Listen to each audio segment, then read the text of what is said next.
Cavs, right? They haven't made any moves, right?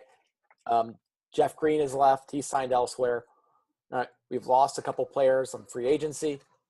So we talk about what are the Cavs' expectations, and I'll say rational expectations for next season. Tony, what do you think of the Cavs' 2019 season? When I look at our 2019 season, I look at it as where do we want to go? Do we want to just go ahead and tank and start the rebuild now by tearing down, by giving pieces up like your Kyle Korvers, your K Love, JR, maybe somebody taking the Albatross contracts that we've gone over and over again on this podcast. When you look at it, you have your top 10 pick by the Hawks, top 10 protected pick by the Hawks. Sorry. And when you look at it, it would be nice to tank to keep your pick.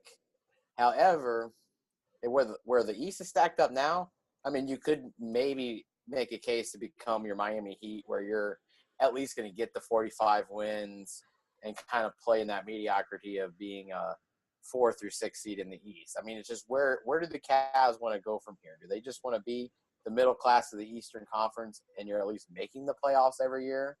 Or do you want to just full on rebuild in hopes that maybe you get it up to where you had it with LeBron, and maybe in hopes of finding that next LeBron, whether it be being your draft picks from tanking for so much? And it just kind of depends on, you know, what does Dan Gilbert want to do? Is he tired of spending the money or not? I mean, he's going to have to live with 1 or 2 more years in the luxury tax. And then after that, the contracts get pretty wide open where you could build a team around Rodney Hood, Jordan Clarkson, Colin Sexton, Chetty Osman. You can do that. Maybe even having Kevin Love as an all-star. But I guess it depends on how much they want that top 10 protected pick. All right, I mean, there's a lot of ways the team could go. Rick, what are your rational expectations for the Cavs next season? I expect them to finish with the 11th pick in the draft, lose it to Atlanta, and that's typical Cleveland. I don't know. I guess it depends on how good Colin Sexton can come in and be. I mean, I'm not super high on the guy, but maybe he'll come in and have a rookie season like Donovan Mitchell. That's like the biggest wild card in my mind, because if you take the Jazz, take Donovan Mitchell off of that team, they're a good team, but are they the 3 seed? Are they getting to the second round? Are they winning a game against Houston? Probably not. So if Colin Sexton can come in and kind of have a breakout year as rookie season, because the Cavs team is not bad for the context of the East, right? The East is like probably – I can never remember when I've been watching the NBA now for probably 15 years, and I can never remember having a season where the balance of powers between the East and the West has just been so bad, and having a conference that just has no talent. So Kevin Love will make the all-star team next year for the East. There's no question in my mind. So we have an all-star, which is more than a lot of teams can say. Colin Sexton, Rodney Hood, maybe he can go back now that he showed some flashes late in the playoffs. He'll get his confidence back over the summer. It won't be any pressure on these guys now. That's the other thing, too. You know, this is a young team. I think a young team playing with a lot of pressure in those playoffs affected them a little bit. And now you're basically going to have zero pressure. You know, the Cavs might have 2 nationally televised games the entire year, and they'll probably be when they play the Lakers, right? So you're going to have no pressure. Rodney Hood can kind of get back into a rhythm. Jordan Clarkson won't feel like he'll be pulled if he misses 2 shots in a row. He can kind of feel his game out a little bit. And I'm interested to see what they can do. But, yes, my prediction, being a lifetime Browns and Cavs and Indians fan, is for them to finish with the 11th pick. And then this starts the decade of sadness here for the Cleveland Cavaliers. I mean, I wouldn't disagree with you, Rick. I mean, Cleveland is destined for the worst. That just seems how it is. But I'm looking at this roster, and it's not bad. I mean, they're in the East. If they're in the West, they might be the worst team, and they'd be battling Sacramento for the worst team in the West. But I think there are ways for this team to be average.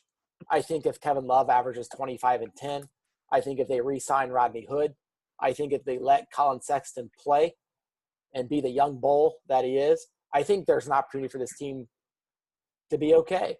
And I think it's really about how well Chetty Osman develops. It's how well Colin Sexton develops as a rookie. Hopefully doesn't pick up any bad habits, right? I think there's potential. I think the key is, all right, who's been the leader the last 4 years? It's been LeBron. Who was the leader before that? It was Kyrie, right? Is there a power vacuum? Is J.R. Smith going to be able to be controlled on the team? Is Tristan Thompson going to continue to have head case moments that he had during the playoffs, right? I mean, Kevin Love has to step up and be a leader. I mean, Kyle Korver could be that guy, but we don't know him to be any more than the soft-spoken swingman.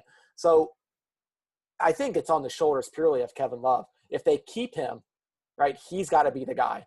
They've got to run the offense through him. They got to let Sexton, drive and kick and slash. But I think there's potential. But if they choose to blow it up, blow it up. I mean, trade Kevin. Don't re-sign Rod Hood. Be bad. Get the pick back. And, I mean, they don't have any assets. They have 2 assets, Chetty Osman and Colin Sexton. I mean, I guess Larry Nance could be an asset, I guess. But no one wants Jordan Clarkson. That's obvious. I mean, does anyone want Rodney Hood after last season? I mean, who knows? So I guess we'll just have to play it by ear and see what happens, right? We can always look to Summer League to see how that goes. All right, so speaking of the Cavs, right, we're on the subject. LeBron left. We all know that when LeBron wasn't there, the team wasn't the same. The city wasn't the same. So Darren Rovell put out a report after LeBron decided to leave that said the franchise value of the Cavaliers would drop by nearly $300 million. Ricky, do you think Dan Gilbert would sell the Cavs now?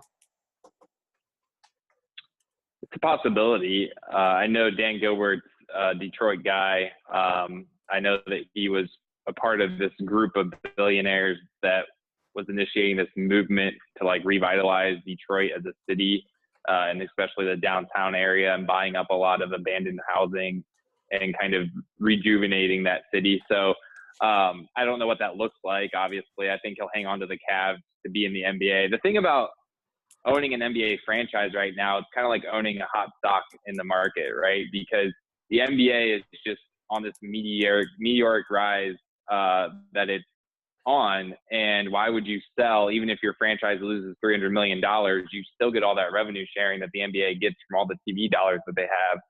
So what incentive is there to sell your franchise at this moment? I mean, the NBA doesn't look to be getting less popular anytime soon. You've got the NFL with all the issues it's having with concussions and people not necessarily kind of getting tired of the violence. You've got baseball, which is essentially no competition. It's become a regional sport. So the NBA has this wide open market that they can capture, and I think they're doing really well with younger generation. So I think Dan Gilbert, the only way I see Dan Gilbert selling the Cavs, if he has an opportunity to buy the Pistons, right? Or another franchise maybe that he wants to dabble into. But I don't see any reason. I mean, I would just hold – even if you want nothing to do with the NBA anymore, hold on to it, hire someone to be your CEO of the team, and don't even worry about running it, but just keep that check coming. I mean, he's got a young kid. The kid, he likes to get him involved in draft night and things like that. So I think he does get a lot of value out of owning an NBA team. But no, if I was him, I wouldn't sell it. I don't see a reason. Tony, if you were Danny Gilbert, would you sell Cavs? No, and there was reports that just came out last week that Dan Gilbert said he can't wait for LeBron to leave so that he can get his team back. Dan Gilbert, I think he fashions himself as more of a Jerry Jones type where he wants to be hands-on. And he wants to say, this is my team, and I'm going to do it my way, my style. Which, if that's the case, then I don't understand why Ty Lue hasn't been fired yet. But that's besides the point. As far as the revenue is concerned, LeBron did pump a lot of money into that city 4 years ago when he came back because of the star power of LeBron. And now that there's not that star power in Cleveland anymore, that's where the economy of Cleveland, in essence, is going to take that hit, and where then the franchise becomes more of a loss. But as Ricky said, it'll still come up because of the fact of the NFL spiraling. Major League Baseball is becoming, like they said, regional. However, remember, Cleveland still does have a title contender in their city. We just forget about them. Go Indians. Okay, so go Indians. Speaking of star power, Ricky, how long after LeBron retires does he A, get a statue in Cleveland, and B, is his number retired? So they should start building the statue now, and they should probably retire his number the first home game of the year this year. LeBron James is, and this isn't even like up for debate argument, like head and shoulders the best athlete, player, and I'll even say community member that Cleveland sports has ever had. And I know Jim Brown played for the Browns. I understand that, but they have never had a player of this magnitude, which will probably go down to be arguably the top, one or two, depending on what era you watch the game in, best player of all time, and brought the city their first championship in 52 years, played 11 years of his career there, was largely surrounded by a terrible team his first, 7 years that he was with there, and drugged them to the finals one year, stayed with them after his rookie contract for a little while. So I think, winning the championship kind of smooths over the past of him leaving for Miami, and the city of Cleveland should, and I think they do, have nothing but respect and love for LeBron. And that's going to be his home. He will live in LA, but he was always raised in Akron. He's been a Cleveland guy. You really couldn't have had a better story than what you got with LeBron. I mean, you could make a Hollywood movie, if you just ended it after 2016 finals when they won the championship finally, and he kind of brought them to glory. That could be a Hollywood movie, right? I mean, so many dominoes had to fall into place. You got this kid born in Akron, gets drafted number 1 overall by the team that's right up the road, leaves. You got to have that part in it. He leaves, and there's nothing better than a comeback, comes back, brings them to glory. So, no, I think he gets the statue, and they should start planning for it right away. But then why leave? Why leave? Why not just go down in history and finish your career in Cleveland? Why not finish what you start? No, you went to L.A. for yourself. When you've penned letters saying how it was bigger than basketball in Cleveland. You came back because you felt a calling bigger than basketball. I mean, it was so much easier to run your foundation playing in Cleveland and with doing that stuff in Akron because it's such a short drive. However, now you're across the country in L.A. working on your foundation in Akron. It doesn't make any sense to me. It doesn't. So Tony, you think Frankie Lindor is going to get a statue next to Jim Thome before LeBron gets one outside of Quicken, right? I disagree on that because of the way you fans have betrayed his exit as nothing but, oh man, it's okay, LeBron. I understand you had to leave. I don't see that. I don't see that at all. I'm sorry. However, I mean, I still have respect for him. He deserves to have a statue. He deserves to have his number retired because of the fact that, in essence, who is the best Cav? I mean, it's going to be LeBron and then who? Kyrie, okay, number 2. And then who's your number 3? Austin Carr? Zydrunas Ilgauskas. That's your number 3. We could go there, but Big Z. I would suggest even Boobie Miles. I mean, we forget about him. Very important player. Wow. No, Boobie Gibson. Yeah, Boobie Miles, Friday Night Lights fame. Terrible ACL accident he suffered while he was at Permian. Never forget that. Can I just say I'll defend LeBron because he didn't have to come back the second time. I think that's what exonerates him from some irrational Cleveland Cavs fans like Tony argument against him. He didn't have to come back from the Heat, right? It wasn't a slam dunk situation. I mean, they had Kyrie, but Kyrie was still relatively unproven. Then they traded for Love right away and formed what became a quote-unquote super team. But he could have chosen plenty of other franchises to go to with better assets in play. And he chose to come back to Cleveland and win a championship with the Cavs. So I think that alone exonerates him from a lot of, do whatever you want, LeBron. I mean, I'm happy with the title. I agree with you, Rick. Tony's just salty, bitter, and he's a sad man. It's going to take time to heal, okay? It's going to take time. It's okay. That's what tissues are for. You have a newborn child, get some love from him. Lincoln will support you always. He's upset LeBron's gone too. Let me just make that clear.